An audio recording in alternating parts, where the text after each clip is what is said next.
When my ex abandoned me with a text message, and then I discovered multiple examples of betrayal and infidelity, one of the first things I thought of looking back at our 16-year relationship was any of it real?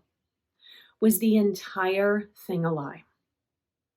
And in an attempt to try to answer that question, I started frantically going through everything that I could to try to figure out what was real and what wasn't. And by combing through accounts and various receipts that I could find, I saw evidence that the betrayals and really the double life went back at least a couple years. And with each piece of evidence that I saw, it was almost like I was being slammed into a wall as I tried to reconcile what I had learned with the life that I thought I had. And the searching became a compulsion. You see, I was so disoriented trying to figure out what was real and what wasn't. Because at that point, it felt like my entire existence, at that point, half of my life was a complete lie.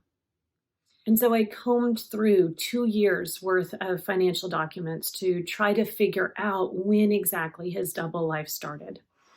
And I stopped at the 2 year point, not for any real reason, but because the way that the statements were structured was in order to have access to the older ones, I had to go through multiple steps.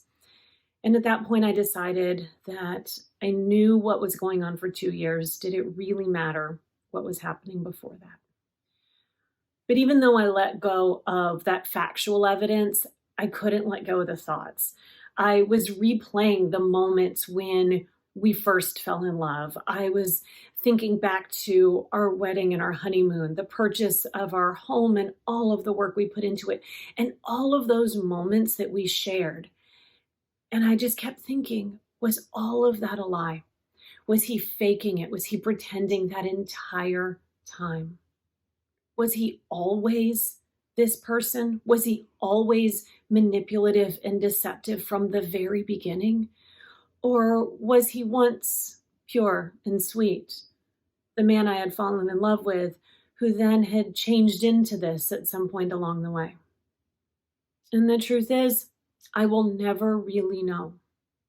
Yet, even amongst that perpetual uncertainty, I have made up my mind.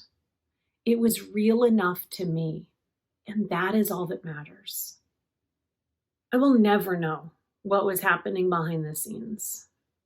His experiences and thoughts will forever remain a mystery. And since a mystery takes up so much more space in our brains than a known entity, I've decided that I'm no longer going to entertain that question.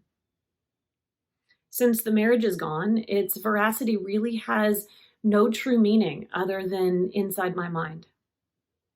And well, frankly, it seems cruel to myself to settle on the more painful option, to believe that it was all fake from the very beginning. So instead, I choose to not add to all of the pain and simply believe that at some point it was real.